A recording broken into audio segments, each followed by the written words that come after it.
Welcome back. A lot of folks watching right now are looking at their investments in 401ks and saying, let the good times roll. President Trump is tweeting this week, highest stock market ever, best economic numbers in years, unemployment lowest in 17 years, wages rising. All true. But wages are rising by a pathetic 1.2% over the last year.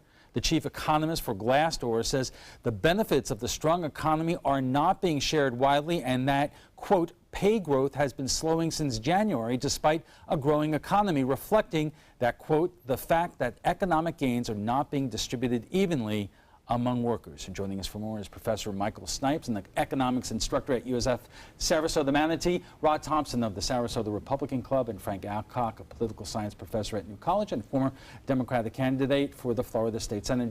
Gentlemen, thank you very much for joining us tonight. And obviously, the president points to some very good economic numbers, and that is all positive. The fact that the stock market is soaring is positive.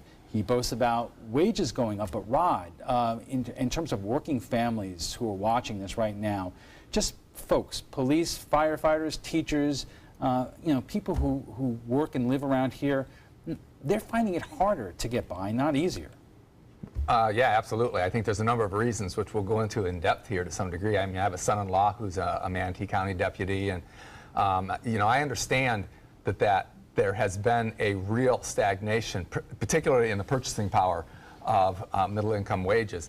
But I think there's a number of reasons for that, not least of which is government regulation in the broad scale. Most recently, Obamacare, alluding to Kate's package. That's a real big reason why a lot of employers, I know a lot of personal situations, keep people part-time is to avoid the Obamacare things. When you have required benefits, you have less money left for wages. That just makes a whole lot of sense.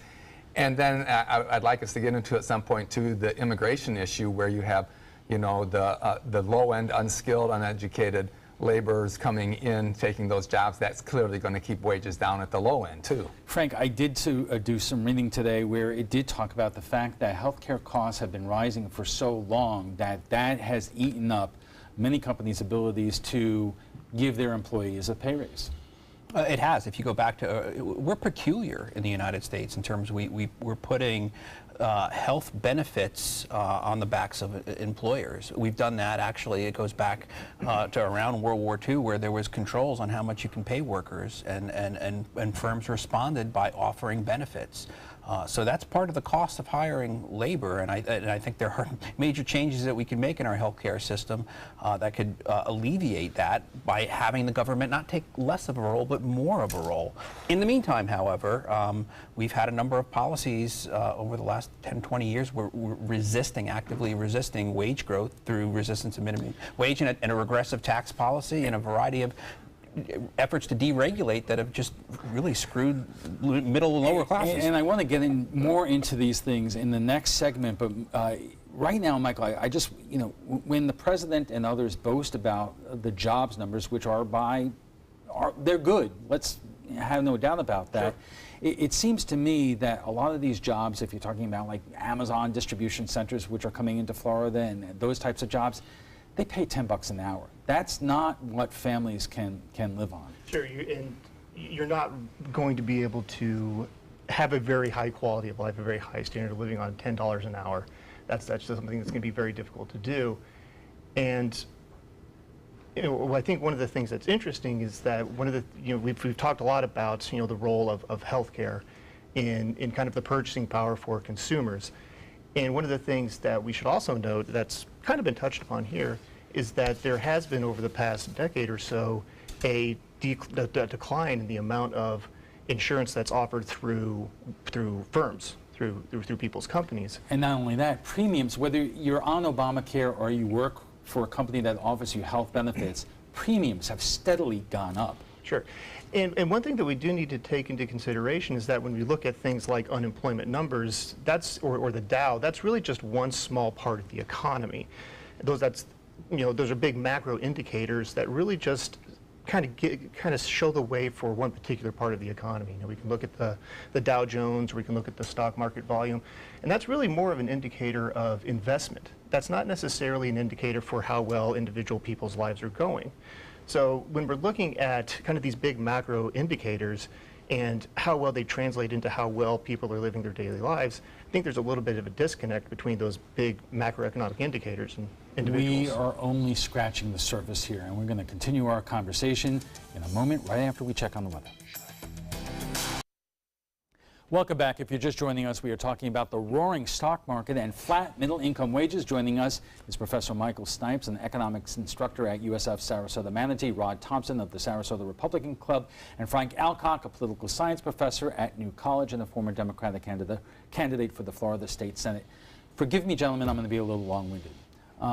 Because my best friend, John, who is a conservative Republican, he really does not care about all the craziness that we're seeing and hearing about in Washington, D.C., because his 401k spilleth over at this point. A couple weeks ago, when corporate earnings came out, I asked Richard Stern, our financial editor, about if corporate profits are so large right now, why isn't this being passed along to workers, middle-income workers? And the response is because corporations are primarily responsible to the bottom line and their stockholders.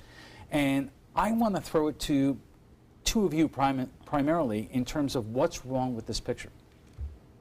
Frank? We, as a country, are different than a number of other countries in terms of setting up a structure and an environment which encourages a catering to the stockholders, the shareholders, not so much the stakeholders. You look at other countries, they're going to have different environments, they're going to have different rule structures, but ours hasn't always been this way, and there was a change in the 70s and 80s where we began to move towards policies that sort of deregulated, and we moved towards free market policies that have enabled profits. And I mean, we've always had a stock market, or at least for a good long time. The 70s is where you see, if you look at and you track productivity of the American economy, you track profitability, and you track wages, they're in lockstep till about the 70s, and that's where wages start to diverge, and you see productivity increasing without any wage increases. And when one of the things that's interesting that started around that time too was starting in the mid-70s, early 80s, you saw a long progression of deregulation of Wall Street. And I think that that could be one of the contributing factors about why we see things starting in the mid-70s, early 80s, was this continued series of deregulation of the financial sector. Right, and there's that's historically true. I would also point out, however, that when you talk about a divergence starting in the 70s, you have to look at a divergence from what? And so from the 50s through the 60s, you had the U.S. Stood alone, a behemoth astride the world economically, because every other Western competitor was decimated by World War II. So our economy was fantastic and strong, and hopefully we'll never have that situation again in the world where there will be that, that kind of dominance by one because all the others are destroyed by war. So that is what led up. By the 70s now, you're seeing Japan resurgent, Germany, France, England resurgent. You're seeing a lot more competitors. That was going to naturally change the dynamic that was going on, which is why it makes sense that it would start happening in the 70s, which was not a conservative decade, and it would start happening rather than starting, say, in the mid-80s when, say, Reaganomics started kicking in. So you all agree on terms of what the factors were that caused this situation. I would imagine that you're all going to disagree on what the solutions are, but before we go there, this is things that we all know, that there has been an ever wider gap in income inequality. The top 5% of earners saw their wages swell by 60% since 1973. The top 1% reaped a 138% increase today. Fortune 400 CEOs earn 296 times the average American wage, up from 24 times in 1973. Well, what's the answer here? Well, I think at least part of what might be happening here is, again, over the past couple of decades, there's been a decrease in the amount of power that workers have in negotiating with firms, with their employers. And one of the things that we could bring up would maybe be the role of unions. We've seen steady decreases in union enrollment over the past couple of decades. That's certainly something that, if there's a disconnect between how a worker feels they're treated and how they are actually treated. I think the weakening of the labor. Yeah, absolutely. It's one of the factors. Yeah, and that could be one thing that, generally speaking, workers might become disillusioned and come to expect lower wages. That then becomes the new norm. Well, but I think that part of what drives a wage income gap is the top and the bottom. And at the bottom, it is clearly and obviously been impacted by the level of immigration that we've had coming into the country, largely illegal immigration, that has allowed for uneducated, unskilled people to come in by the millions and millions and millions that largely don't speak the language. They're obviously taking the lowest end jobs, and they're depressing wages down there because they'll accept ridiculously low wages because it's still good compared to where they came from.